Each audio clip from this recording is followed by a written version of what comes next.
D'abord, que le Seigneur vous bénisse. Amen. Beaucoup de gens en ce moment sont allés dans des boîtes de nuit. Ils sont allés boire et se saouler. Mais je crois que vous avez choisi la bonne part. Parce que vous avez accepté de venir adorer le nom du Seigneur. Laisse que le Seigneur, quand il ouvrira son livre de souvenirs,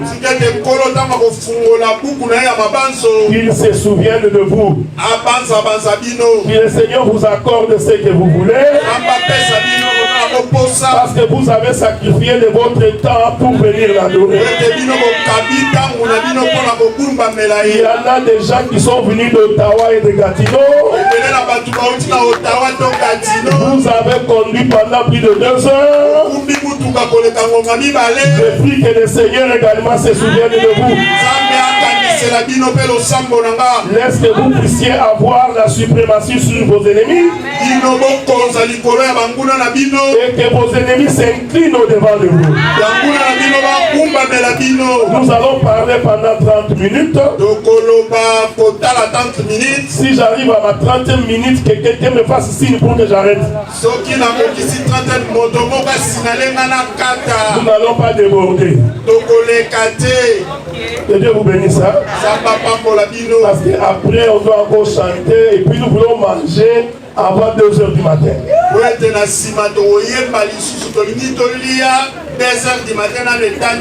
Nous voulons prendre l'écriture très vite. Nous prenons les livres de...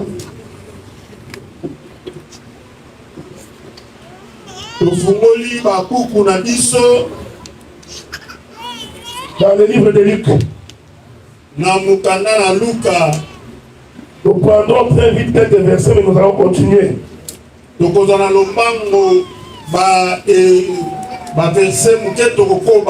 Je vais d'abord lire le chapitre 9, le verset 54. Nazali kotanga na mokapo ya libwa molongo na tumita na minei.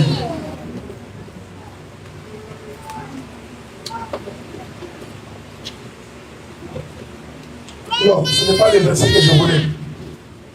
Ezali molongo na lindakite. C'est Luc chapitre 1er. Ezali Luka mokapo na yambo. Nous allons d'abord lire le verset 11. Alors un ange du Seigneur apparut à Zacharie. C'était debout à la droite de l'autel du parfum.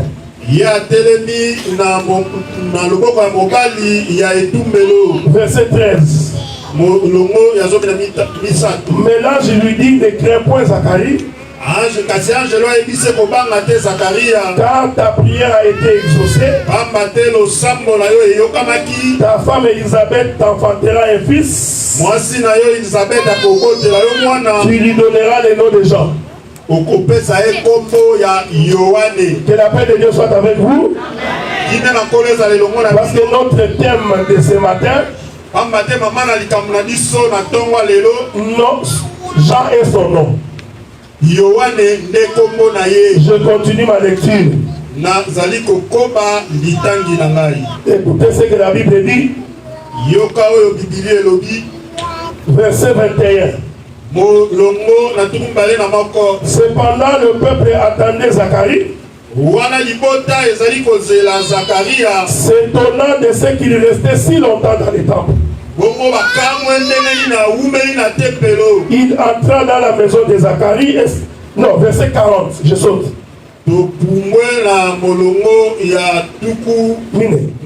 Il entra dans la maison de Zacharie et salua Élisabeth. Je prends le verset 63. Zacharie demanda des tablettes. Il écrivit: Jean est son nom. Et tous firent dans l'étonnement. Au même instant, sa bouche s'ouvrit, sa langue se délia, il parlait et bénissait Dieu. Nous bénissons la lecture des Écritures, beaucoup plus l'explication et l'interprétation. Le sacrificateur Zacharie était au temple pendant qu'il était en train d'exercer. Un ange lui apparut. Il faut savoir que Zacharie était marié à Élisabeth. Élisabeth qui était la cousine de Marie. Donc cette femme-là, la Bible dit qu'elle était stérile. Pendant que Zacharie sacrifiait, la Bible dit qu'un ange lui est apparu. Et il va dire à Zacharie que sa femme tombera enceinte. Et il t'enfantera un fils. Et tu lui donneras le nom de Jean. Comme Zacharie hésitait, il commence à poser des questions pour vérifier. La Bible dit que c'est à cet instant-là qu'il devait muer. Que la paix de Dieu soit avec vous. Il est devenu muet à cet instant-là. Même quand il rentre chez lui, il ne pouvait plus parler. Il commença à parler par des signes. Donc Zacharie, en sortant du temple, lorsqu'il reçut la vision, il aura un enfant du nom de Jean. L'Éternel fait en sorte que Zacharie devait muet. Quand il devait muet, c'est-à-dire que sa bouche ne parle plus, il commence à parler par des signes. C'est-à-dire pour comprendre Zacharie, il faut comprendre les signes que Zacharie utilise. Que la paix de Dieu soit avec vous. C'est-à-dire que Zacharie, celui qui ouvrait la bouche, il ferme sa bouche et commence à parler par des signes. Nous sommes en train de nous poser la question: pourquoi Dieu a mis cette écriture dans la Bible? Pourquoi Zacharie commence à parler par des signes? Quand il sort, plus personne ne pouvait le comprendre. Parce que son parler avait changé. Oh, vous avez remarqué une chose, frère. Lorsque Jésus sortait dehors, lorsqu'il parlait, la Bible dit qu'il parlait par des paraboles. Est-ce que vous me suivez? Le parler de Jésus, quand il était devant la foule, il parlait en parabole. Oh, quand il parle en parabole, personne ne peut comprendre son langage. Est-ce que vous me suivez? Ici, je voudrais dire, le parler en parabole de Jésus, c'est ça la multitude de Zacharie. Suivez-moi bien, suivez-moi bien.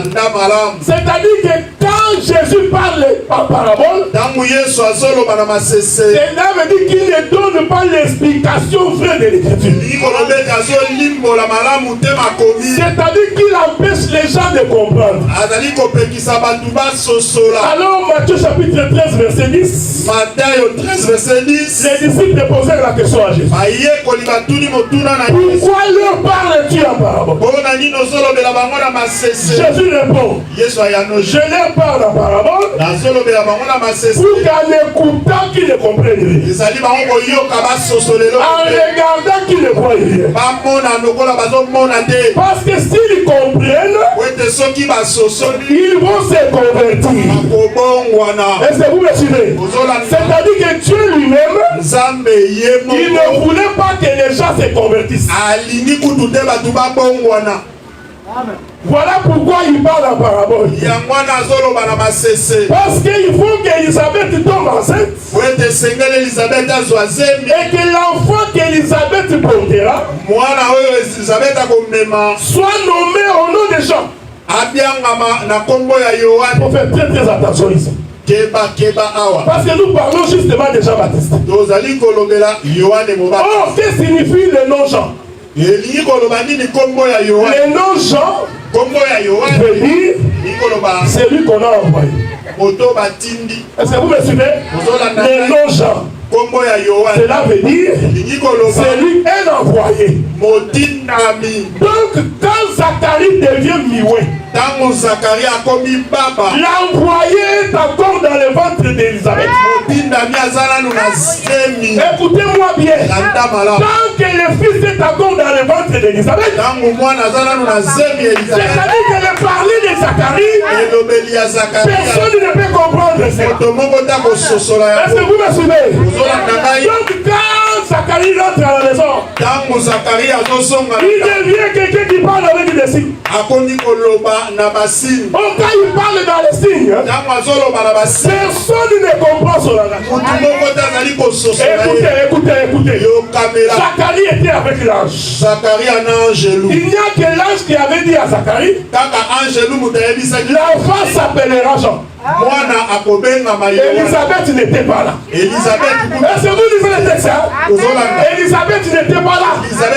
Quand l'ange parlait à Zacharie, malheureusement frère, quand Zacharie sort, il ne peut plus parler. Il ne peut même pas dire à Elisabeth que l'enfant que tu portes là, son nom c'est Jean. Il ne peut pas dire parce qu'il parlait par les signes. Amen. Bien-aimés frères et sœurs, il faut refuser que Dieu te parle par les signes. Parce que si Dieu te parle par les signes, tu ne comprendras pas les mystères. Est-ce que vous me suivez? Quand Dieu parle par des signes, c'est-à-dire il parle dans ses cachets. Il ne révèle pas véritablement ce qu'il est. Oh, vous allez remarquer, au temps d'Israël, Dieu a parlé par des paraboles. Dieu n'a pas parlé ouvertement. Je vais prendre un exemple. Les enfants d'Israël ont dit à Moïse, nous sommes fatigués de toi. Nous voulons que Dieu vienne nous-mêmes nous parler. Est-ce que vous me suivez? Je suis en train d'expliquer la bouche fermée de Zacharie qui parle par des signes. Moïse va vers Dieu. Il dit Dieu, ce peuple m'a rejeté. Vous savez, moi j'aime Dieu. Moïse pensait qu'on l'avait rejeté. Voilà pourquoi quand on est serviteur de Dieu, quand le peuple te rejette, il ne faut jamais dire que le peuple t'a rejeté. Dieu dit à Moïse, en réalité ils ne t'ont pas rejeté.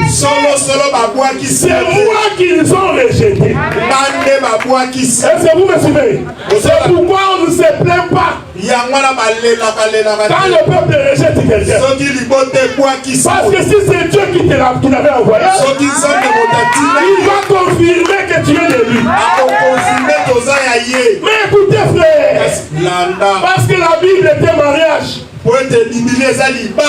Le mariage des Écritures. Il y a une écriture dans la Bible qui dit c'est Dieu qui crée en nous le vouloir et le fait. Écoutez. C'est lui qui a poussé Israël à rejeter Moïse. C'est lui qui crée en nous le vouloir et le fait. C'est Dieu qui a dit à ce peuple. Il a créé ça dans le peuple. Il rejette-les. Pourquoi Dieu voulait qu'on rejette Moïse? Parce que Dieu voulait que lui-même descende. C'est-à-dire que tant que Moïse Moïse était là, Dieu ne pouvait pas descendre. Il fallait donc qu'on puisse les rejeter d'abord. Ils sont allés voir Moïse. Demande à Dieu qu'il nous vienne lui-même, qu'il nous parle et que nous écoutons. Nous avons les témoignages de la Bible. Ce n'était pas la première fois que Dieu descendait sur la terre. Cette demande-là qu'Israël faisait, que Dieu descende, ce n'était pas la première fois. Parce que quand il créa Adam, il était descendu pour rassembler la poussière de la terre. Quand il était venu visiter Abraham, il était descendu pour visiter Abraham. Dieu était habitué à descendre sur la terre. Alors Dieu dit, dis à ce peuple de laver leurs vêtements. Le troisième jour, le matin, nous allons nous rencontrer. Je vous informe, c'est parler en signe de Zacharie. C'est-à-dire que c'est le moment où Dieu avait fermé sa bouche. Quand Dieu dit, lavez vos vêtements, le troisième jour du matin, nous allons nous rencontrer. Je vous informe, en réalité Dieu avait fermé sa bouche. Il a parlé par les signes. Israël n'a pas compris. Il est allé laver les vêtements. Ils ont lavé les vêtements. Le troisième jour, ils sont arrivés à la montagne. C'est Dieu qui avait dit. Laver les vêtements. Venez le troisième jour. Nous allons nous rencontrer. Dieu ne ment pas, frère. Mais ils n'ont pas compris ce que Dieu avait dit. Ils sont allés laver leurs vêtements physiques. Écoutez, frère, personne ne peut devenir sage par sa propre pensée. Personne, frère, personne ne peut vivre la parole par ses propres efforts. Si ce n'est que Dieu qui peut t'accorder cette grâce. Israël arrive le matin.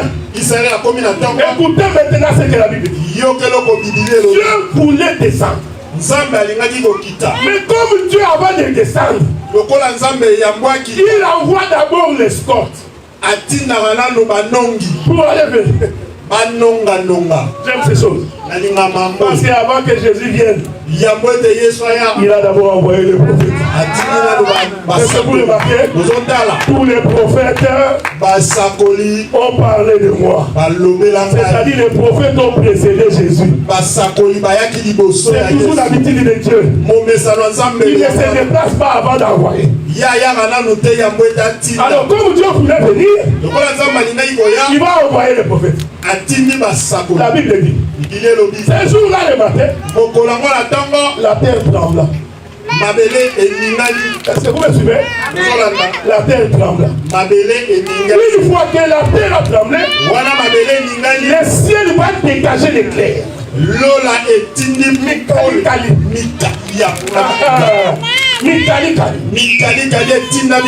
La Bible continue. Le ciel va rougir. Israël a vu la terre trembler. Il a vu l'éclair.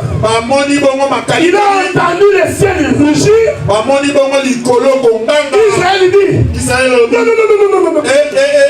Demande à Dieu de ne pas descendre. Pour avoir l'écouter. Et ça ici pour que toi tu continues à nous parler. Je suis en train de dire, c'est Zacharie qui a la bouche fermée. Pourquoi? Parce que si tu vois l'éclair et que tu vois le ciel en train de rougir,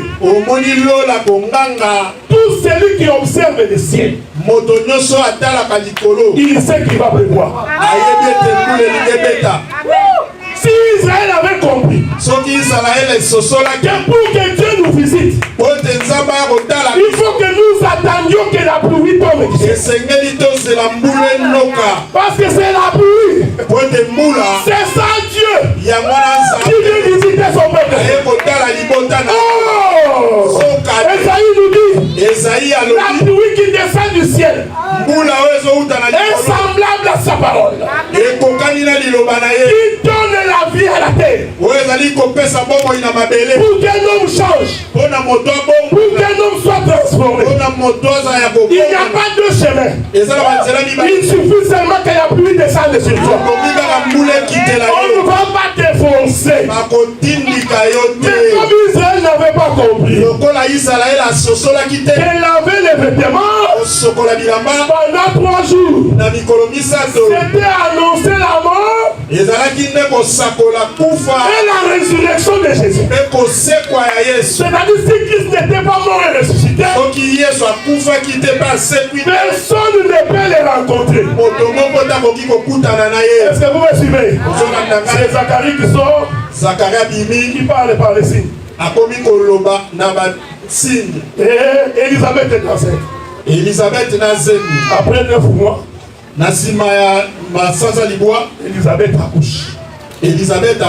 Pendant ces temps, Zacharie est toujours vivant. Mais dès que Jean-Baptiste est né, comme tout le monde savait que Zacharie ne parle pas. Vous savez, dans un ménage, si un homme ne parle pas, la maison va être dans les trous. Tu vois un homme assis comme ça. On court à gauche, pas un mot. On court à droite, pas un mot. Qu'est-ce qui arrive? La femme ne connaît pas sa pensée. Est-ce que vous me suivez? Pour que la femme comprenne la pensée de l'homme, il faut que l'homme parle. Oh, tant que Zacharie ne parlait pas, on ne peut pas comprendre la pensée de Dieu.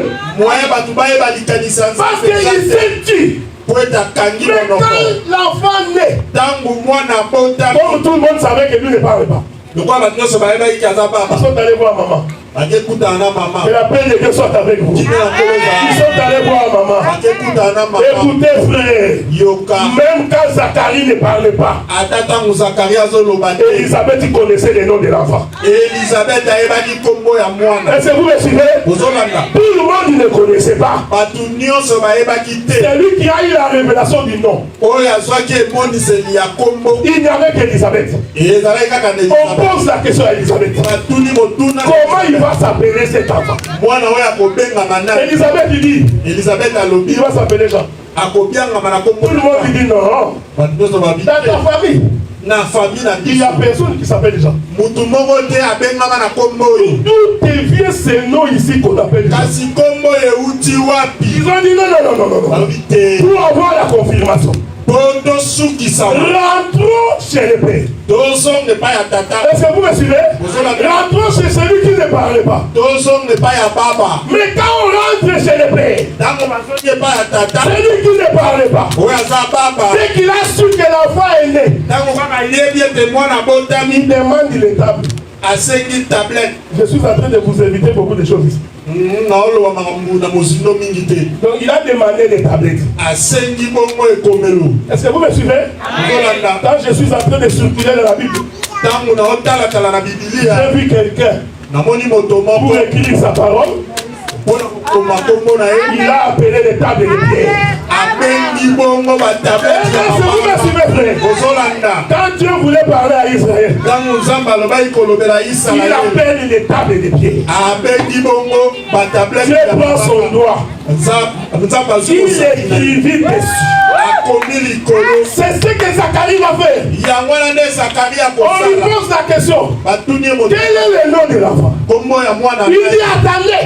Amenez-moi les tables. On lui amène les tables. Il prend son doigt. Il écrit. Son nom est Jean. La Bible dit et sa bouche s'ouvrit. Est-ce que vous me suivez? En écrivant, la bouche de Zacharie s'ouvre.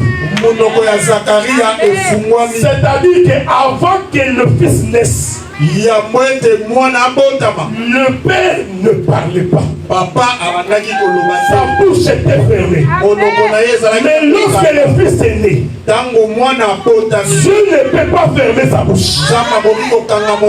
C'est pourquoi Jésus dit, si mes paroles demeurent, si moi le fils je suis vivant, le père ne peut pas fermer sa bouche. Je voudrais dire à quelqu'un ce matin, quand tu es un enfant de Dieu, un véritable enfant de Dieu, l'Éternel Dieu ne fermera pas sa bouche. Quand tu es en difficulté, il doit parler. Quand tu as des maladies, il doit ouvrir sa bouche. Pourquoi? Parce que Jean, il est l'envoyé. Je vais dire ça autrement. Jean, c'est le livre de Jean 3,16.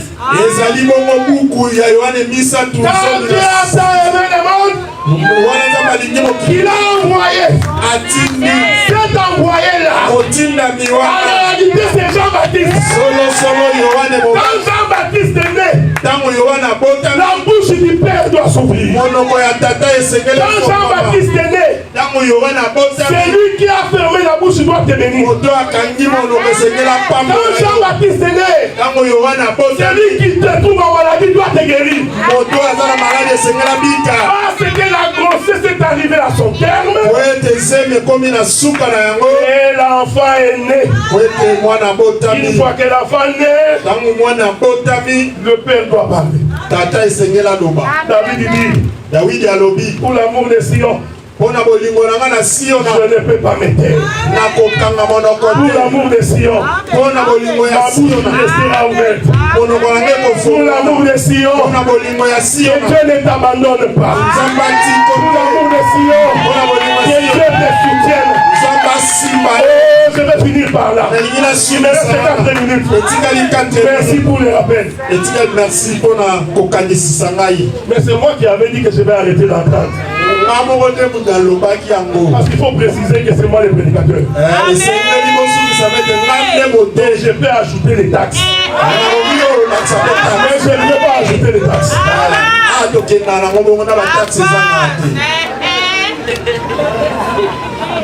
Beaucoup de l'eau venait $9, mon gars fout à vous comme 11. Écoutez maintenant. C'est là qu'on va finir. On amène un aveugle devant Jésus. On demande à Jésus de le guérir. Je veux que tu me suives attentivement. L'homme arrive devant Jésus. On demande à Jésus de le guérir. J'ai pensé que Jésus allait guérir. Il n'a pas dit un seul mot. Il ouvrit sa bouche. Il cracha par terre. Il a pris des questions avec lui. Est-ce que vous me suivez? Jésus était un homme sale. Quel est? Vous imaginez que vous venez devant Jésus. Vous demandez une guérison. L'homme appelle son crachat. Et il crache par terre. L'aveugle est toujours là. Il ne finit pas comme ça. Lui-même se met à genoux. Il prend ses doigts. Il mélange son crachat avec la terre.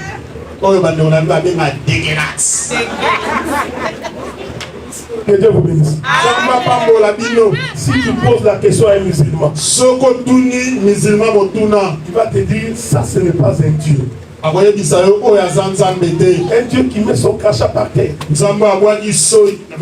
et qui prend ses doigts, il mélange la terre avec sa salive.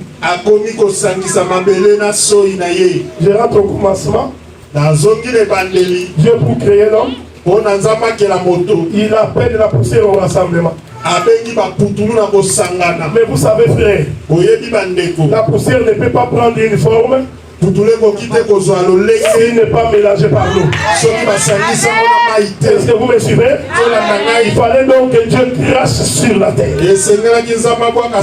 Nous disons que le crachat de Jésus là, c'était la rosée qui prenait la surface de la terre. Pour que la terre prenne la forme. En réalité, dans la terre, c'est la pluie qui est à l'intérieur. Il va récupérer ça. Il mettra sur les yeux de l'homme. Et l'homme va voir. Il y a ici l'œuvre du ministère. Pour mélanger la terre avec les crachats, il faut les 5 doigts de la main. Or les 5 doigts de la main, c'est l'apôtre, c'est le prophète, c'est le docteur, c'est le prophète et l'évangéliste. C'est les 5 doigts de la main de Dieu. C'est ça, Zacharie la bouche ouverte. Est-ce que vous me suivez? Sans le ministère, l'église ne peut pas être sauvée. Quand l'église n'a pas le ministère, on ne peut pas avoir la révélation du nom des gens. Laisse que Dieu puisse te bénir. Que en cette année 2024, que la main de Dieu te localise. Que la main de Dieu te fasse du bien. Il faut que tu rappelles à Dieu qui est écrit dans sa parole. Toute parole qui sort de sa bouche, qui est le crachat de Jésus, ne rentre jamais sans effet. Il fait à son accomplissement. Et Dieu réalise cela dans ta vie, frère. Et Dieu rend possible ce qui est impossible. Ceux qui n'avaient pas marché l'année passée, je voudrais que ce Dieu-là puisse te l'accorder cette année. Et que le monde des sorciers, le monde des démons, qu'ils sachent aujourd'hui que nous avons un Dieu puissant, que nous avons un Dieu fort, et nous n'allons jamais échouer. Est-ce qu'on peut acclamer le Seigneur? Nous allons nous mettre debout, acclamer le Seigneur et le Dieu de Dieu.